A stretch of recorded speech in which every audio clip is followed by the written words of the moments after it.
Bom dia a todos. Eu sou Serafim Crescente, atualmente coordenador do curso de Medicina da Unicid, e já trabalhei com o Dr. Issal há muito tempo. Em primeiro lugar, eu gostaria de parabenizar a doutora Valéria, a doutora Iaeno, pelo trabalho muito bom, para não dizer ótimo, que elas estão fazendo. Eu já conhecia há algum tempo. A minha pergunta, ou duas perguntas rápidas e bem objetivas, porque outras perguntas virão. A gente sabe que na parte oriental de pesquisa e na parte ocidental. Oriental, ele faz uma certa atividade, melhorou, está ótimo. Mas o ocidental, ele quer saber, melhorou e por quê? Duas coisas que eu gostaria, e isso sempre traz a vontade de fazer um trabalho científico a mais. Tanto a doutora Valéria como a doutora Iaeno explicaram, e principalmente a doutora Iaeno, falaram da importância do ponto vago em relação à hiperidrose. E com resultados muito bons. A minha pergunta é se existe ou se alguma explicação do ponto de vista de atuação disso. Por que seria que o ponto vago, onde existe o nervo vago na orelha, e que é uma atividade parasimpática, poderia atuar numa hiperidrose, que é uma atividade simpática? Existe alguma coisa? Porque nós sabemos que as glândulas sudoríparas, hiperidrose, ela tem uma ação simpática muito evidente. E um ponto que é pontuado é o vago. E eu achei muito interessante isso, porque são coisas opostas e não se conhece vago em relação às glândulas sudoríparas. Então, a pergunta minha é se existe alguma explicação, ou até seria um degrau para uma partida de uma pesquisa científica. E a segunda, bem objetiva também, existe alguma porcentagem de lesão do pavilhão auditivo em relação à cartilagem elástica na colocação das agulhas? Existe alguma porcentagem de necrose, alguma coisa nesse sentido, de lesão, que possa ser citado? Menos no lóbulo, evidentemente, que não tem cartilagem. Então, acho que era só isso, bem específico. Ok? Eu deixaria à vontade, tanto para a Valéria como para a Iaeno, responder.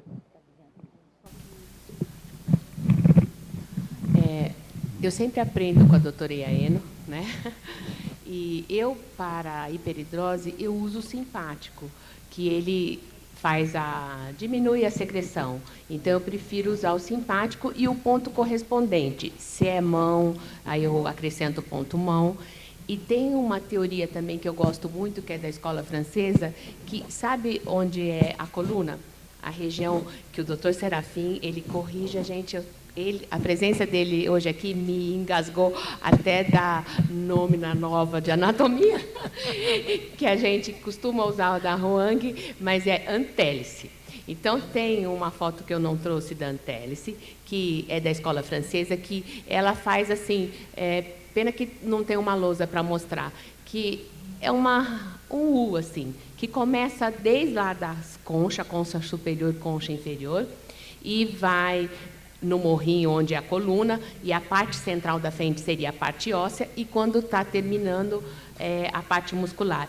Mas quando inicia aquele morrinho, vocês estão conseguindo visualizar na antélice, perto da concha, é a região que os franceses dividem de gânglios, do sistema nervoso autonômico. Eu faço uma teoria de raios também, e eu vejo onde está correspondendo a mão naquela região da antélise e coloco nessa região de gânglio do sistema nervoso autonômico. Agora, eu vou passar depois a palavra, que ela sabe mais neurofisiologia do que eu, para falar do vago. Agora, falar sobre as lesões, a gente tem que tomar cuidado mesmo. Por exemplo, o primeiro contato que eu tive com o aurículo foi a doutora Huang, e tinha visto uns DVDs dela. Né? Então, por exemplo, assim, com a doutora Huang, ela disse que é bom a gente não colocar aquela agulha de de taxinha, de retenção, que ela tem uma possibilidade maior de infeccionar. E se ocorre infecção de orelha, ela é bem importante, você tem que usar antibióticos e é ruim para a gente. Só que eu acho assim, a gente gosta tanto dos colegas, né? Então, eu só usava semente por conta disso e via que se o paciente exagera em apertar, fica machucado.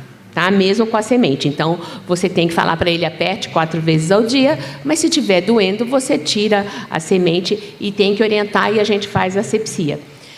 Outro colega que eu gosto muito, que sabe muito aurículo, ele devia estar aqui, é o Dr. Bolsinhas. Então, eu sei que ele é da escola francesa e fui até, acho que foi esse ano em Curitiba, vê-lo. E ele tem tanta experiência com microsistema, tanta experiência com aurículo, e ele usa aquela taxinha. E ele disse que não tem tanto problema. Ele é um professor. Então, eu já comecei a usar algumas taxinhas com cuidado. Aí eu faço uma asepsia maior com clorexetina a 0,2%, e eu estou entrando um pouco nesse sistema. Mas a gente tem que ter cuidado mesmo. Agora, o caso de necrose eu nunca vi. Né? Eu acho que nunca vi de colegas, nem do Dr. Bolsinhas, acredito que a doutora Iaeno, porque a gente tem os cuidados. Agora eu vou passar para ela para explicar a neurofisiologia do vago. Obrigada pela pergunta, doutor Serafim. O doutor Serafim foi meu colega de acupuntura, nós fizemos um curso de acupuntura do ISAL junto, né, doutor Serafim? E estamos aqui. É o seguinte, eu me lembro quando eu fazia anestesia de fisiologia, porque anestesista tem que saber muita fisiologia, em que a gente sempre falava que, no início da anestesia, naquela época a gente usava muita atropina, e hoje, no final da anestesia, a gente usa atropina também para diminuir as secreções na hora de extubar um paciente. Então, o que faz a atropina? Ela tira a ação do vago. E o que o vago faz? Uma hipersecreção. Então, eu queria saber, mas como esse vago faz essa hipersecreção? Então, foi explicado para mim na época que o vago, que o parasimpático, ele é anatomicamente simpático, porém faz uma ação simpática. Assim como o simpático é diferente. Anatomicamente simpático e faz uma ação fisiológica parasimpática. Então, quando a gente coloca o ponto no vago para hiperidrose, a gente tenta sedar o vago, assim como dá uma atropina, no caso de uma extubação. Deve ter muitos anestesistas aqui, né? Então, seria mais ou menos nesse sentido. E quando eu vi esse trabalho da ação dos receptores muscarínicos, eu achei extremamente interessante, porque realmente ele demonstra que, em vez do receptor da aurículo fazer uma ação com o receptor, como o receptor muda as endorfinas, ele age como um receptor muscarínico, que é um receptor, uma ação colinérgica. Então, por isso é que ele tem uma ação muito boa para a hiperidrose. Então, o que eu faço? Uso vago em sedação. Então, temos que sedar o vago. É a mesma coisa que dar uma atropina para o indivíduo que está hipersalivando, uma hiperidrose. Tá certo? Então, temos que sedar o vago e talvez estimular o simpático. Mas eu prefiro sedar o vago e faço os outros pontos e tenho um resultado excelente. Essa é a minha explicação.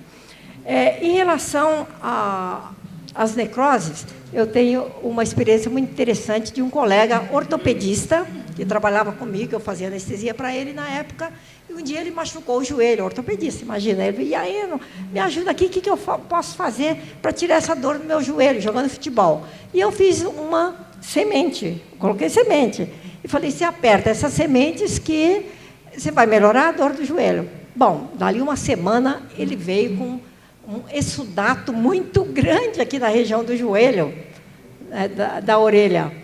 E eu fiquei morrendo de medo. Imagina pegar uma cartilagem, alguma coisa, o indivíduo pode perder a orelha. Aí era um médico, ortopedista ainda. Aí eu falei, pelo amor de Deus, vamos lavar, lavei, passei um álcool iodado, tudo direitinho, e depois passei até uma pomada de neomicina para ele. Então, foi um caso que eu vi com semente. E imagina vocês se fosse agulha. Agora, a doutora Huang, segundo a experiência dela, ela trabalhava na China, em hospital militar.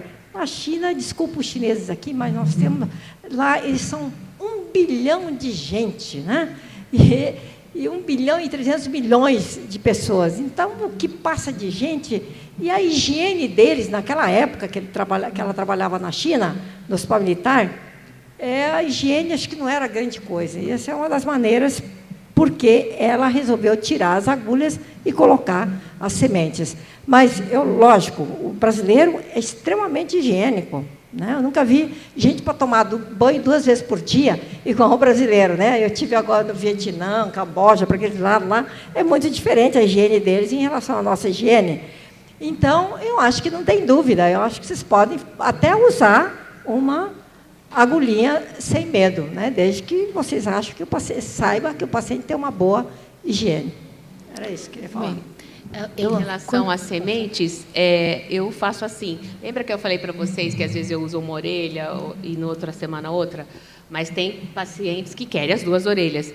Então, eu sempre peço para tirar ou na noite anterior da próxima consulta, como se fosse descansar. Porque se você tira na hora da sessão, o que acontece? Você vê que está marcadinho naqueles pacientes que ficam apertando, porque confiam tanto nas sementes, né? Então, se por acaso o paciente esqueceu e já tiver com edema, aí eu não faço nessa orelha. Eu falo, ó, vamos fazer outra coisa, ou faz só na outra orelha, ou muda alguns outros pontos. Tem que ter um pouco de cuidado, sim. Eu vi 2 casos de inflamação com condrite, né? Um com infecção mesmo, você via que tinha secreção purulenta, foi muito difícil de resolver, porque a gente sabe que há pouca irrigação, a sistêmica não chega tanto e local também é mais difícil de fazer. E o outro, uma fase aguda, que logo que doeu, só tinha uma inflamação sem infecção. E agora, quanto nessa controvérsia simpático e parasimpático, para hiperidrose, as glândulas sudoríparas, embora seja estimulado pelo simpático, o mediador é colinérgico. Lembra que é aquela exceção, né? Em vez de ser a adrenalina, é a acetilcolina que estimula a hiperidrose, a glândula sudorípara. Então, eu acho que essa história aí do simpático e parasimpático, acho que tem a ver também com essa mediação, né, colinérgica, que é a exceção do sistema nervoso simpático. E lembrar que a doutora Huang nós tivemos a felicidade de sermos aluna dela, né, doutora? E ela sempre fala que, na aurículo, o ponto é autorregulador, ele vai fazer o que você precisa.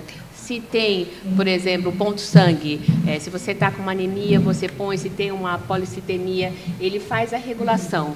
Então, eu acho assim, o bom Deus nos deu esse sistema, ele tem... não existe uma única área da orelha inervada por um único nervo. Então, por isso que explica as diferenças de várias cartografias. Então, eu acho que a orelha está muito mais perto do sistema nervoso central para fazer essa autorregulação. E obrigada a todos que estiveram aqui.